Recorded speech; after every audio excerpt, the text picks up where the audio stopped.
Well, hello there, I'm Emrys from cruisehype.com. We've got some massive cruise news this week, and oh yeah, something about that Royal Caribbean cruise ship which was just revealed.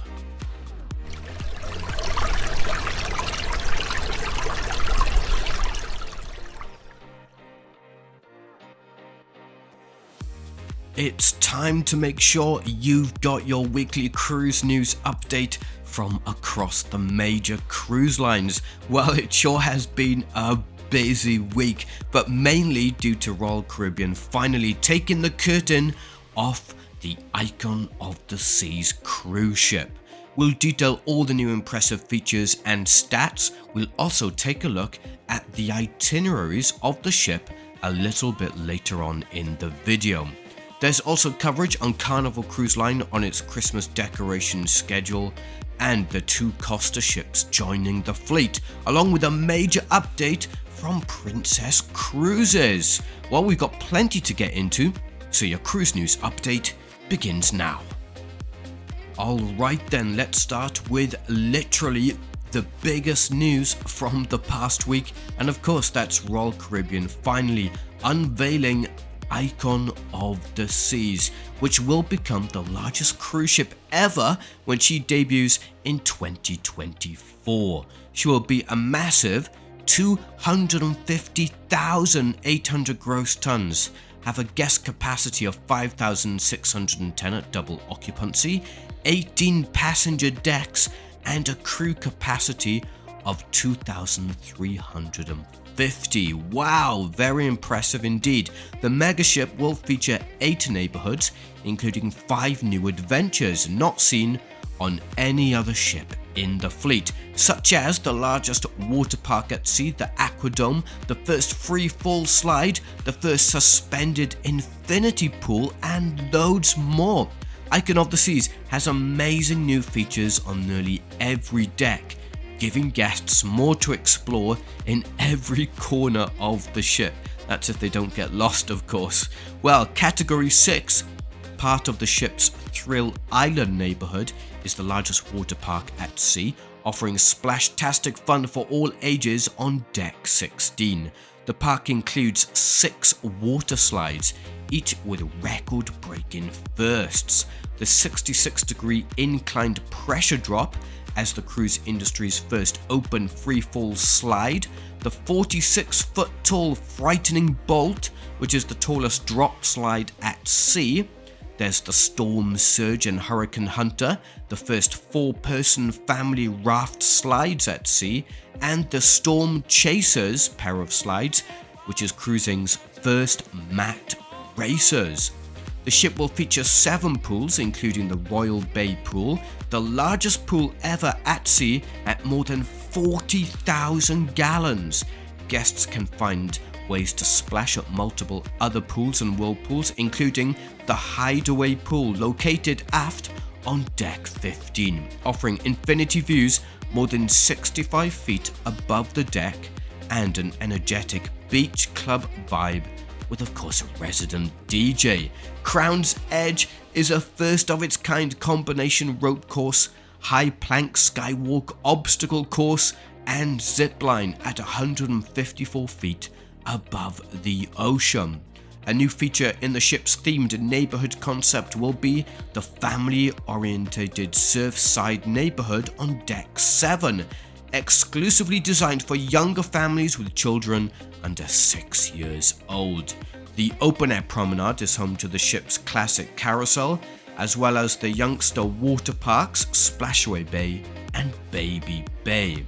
Water's Edge is an aft-facing infinity pool with relaxing views to provide great spot for parents to decompress. Oh yes, they need that for sure. Swim and Tonic, the cruise line's first ever swim-up bar and the largest swim-up bar at sea, will be located portside on Deck 16.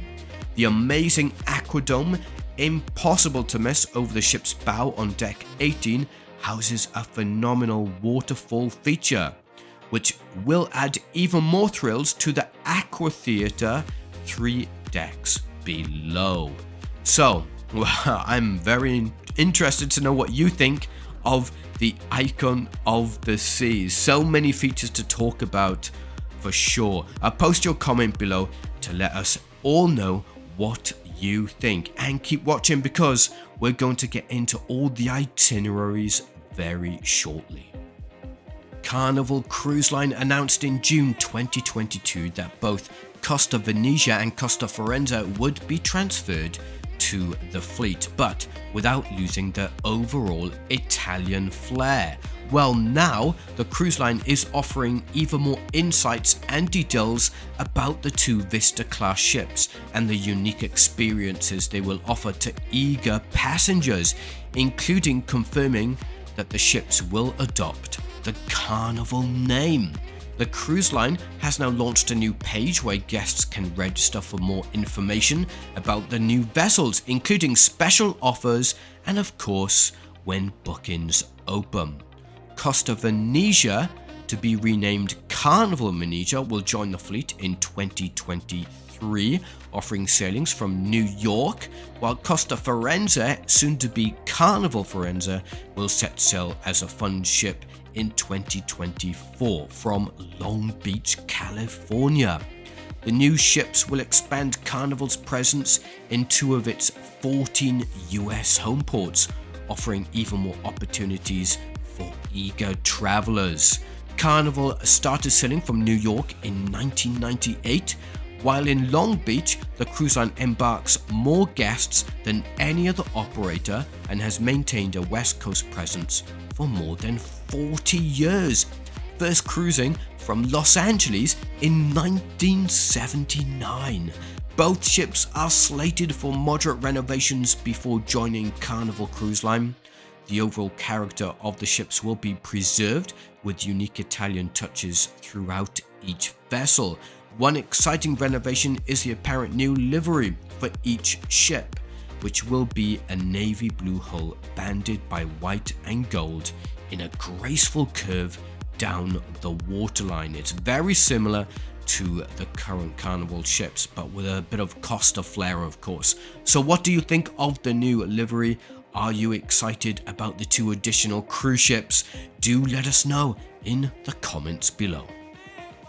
Sticking with Carnival Cruise Line, well, the cruise line has announced the holiday decoration dates for the entire fleet. Each ship is decorated by professionals and not the onboard crew, and therefore the decoration dates vary based on when each ship is in port, to allow decorations and staff to be brought on board for the seasonal transformation. The first ships to be decorated will be the Carnival Liberty and Carnival Radiance, which will debut their new holiday decorations on Friday, November 25th. The rest of the fleet will reveal holiday decorations over the next 10 days as follows. So Saturday, November 26th, it will be Mardi Gras, Carnival Horizon, Panorama and Vista. On Sunday, November 27th, it will be the Carnival Dream, Glory, Magic, Miracle and Spirit. On Monday, November 28th, it will be the Carnival Elation and Valor. On Thursday, December 1st, it will be the Carnival Breeze and Freedom. On Friday, December the 2nd, it will be the Carnival Conquest. On Saturday, December the 3rd, it will be the Carnival Paradise and Sunrise. Then on Sunday, December 4th, it will be the Carnival Legend, Luminosa and Pride. And then finally, on Monday, December the 5th, will be the Carnival Splendor and Sunshine. And of course, of special interest will be the holiday decorations for the brand new Carnival Celebration, as she celebrates her first holiday season with the cruise line. The ship will reveal her Christmas decorations on Sunday, December 4th, 2022, just 1 month after she welcomes guests for the first time. In addition to decorating each ship for Christmas, Carnival Cruise Line has a variety of holiday activities that will be presented on board from late November through the new year. There will be special holiday story times for young guests, holiday-themed trivia contests, seasonal menu items, holiday music playing in the elevators, visits from Santa himself, and more all help transform Carnival's ships into festive wonderlands for amazing holiday memories. Wow, I'm getting in the Christmas spirit already. Have you ever been on a Christmas cruise? How was the experience? Would love to know your thoughts in the comments below. Princess Cruises is lifting all of its protocols for the vast majority of sailings, which went into effect on October 21st. Princess Cruises follows Norwegian Cruise Line, which has also lifted its requirements for all guests. So passengers sailing with Princess Cruises will no longer have to provide a negative test result regardless of their vaccination status. The cruise line already changed its protocols on September 6 when it removed the need for test results for vaccinated guests. This has now been updated to include unvaccinated guests. The new protocol was effective on October 21st and is valid for all cruises sailing to and from destinations where local rules do not differ with stricter requirements. This means that all US sailings and European sailings are included. However, cruises from Australia and New Zealand are not. For these voyages, the local rules still apply, and also make sure you always check the protocols before your cruise. Princess Cruises is the first cruise line under Carnival Corporation to have a far more relaxed testing policy, something that could potentially point towards other cruise lines, such as Carnival Cruise Line, to make a similar move. So when do you think Carnival is going to relax its protocols? Do let us know in the comments below. And we finally come to Icon of the Seas Itineraries. As the ship has been the huge talk over the week, many will be wondering where the Royal Caribbean cruise ship will sail. Royal Caribbean's Icon of the Seas will sail on the first revenue cruise on January 27th, 2024.